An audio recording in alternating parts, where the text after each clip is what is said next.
Hello বন্ধুরা, আসসালামু আলাইকুম। তোমরা কেমন আছো? আমি আলহামদুলিল্লাহ খুব ভালো আছি। আমি জয়া আপু চলে আসলাম তোমাদের সামনে আরেকটা নতুন ভিডিও নিয়ে। এখনকার সময় আমাদের বাংলাদেশে চলছে বর্ষাকাল। যতই বৃষ্টি হোক না কেন, প্রচুর পরিমাণে বৃষ্টি হয়, জন্ম নেয় ডেঙ্গু মশার। কিন্তু যতই বৃষ্টি হোক, শরীরে গরম ভাবটা থামে না।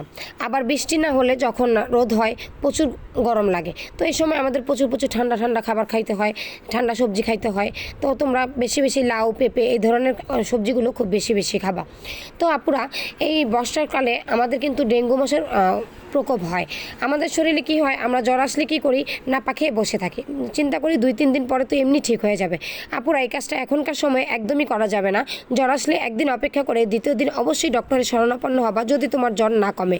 কারণ শরীরে তোমাদের ডেঙ্গু এমনভাবে উৎপন্ন হবে, তোমরা জ্বরটাকে না পা খেয়ে থামায় রাখবা, কয়েকদিন পরে দেখবা শরীরে প্রচুর জ্বর আর খিঁচুনি হচ্ছে, সেটা তোমাদের সাথে রক্তে মিশে যাবে। সেটা থেকে তোমরা স্ট্রোক করার সম্ভাবনাও হতে পারে। তোমাদের কাছে অনুরোধ করবো আপুরা, তোমরা এই ভুলগুলো এখন আর করবা না। না পাখে জ্বরটাকে থামিয়ে রাখবা না, একদিন পরেই তোমরা ডক্টরের শরণাপন্ন হবা, শরীরে যত্ন নিবা। আপুরা, আমাদের শরীরে যত্ন নেওয়াটা খুব জরুরি।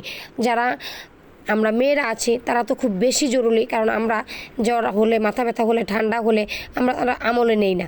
আমরা চিন্তা করি কী দরকার টাকা পয়সা নষ্ট করে ডক্টরের শরণাপন্ন হওয়া।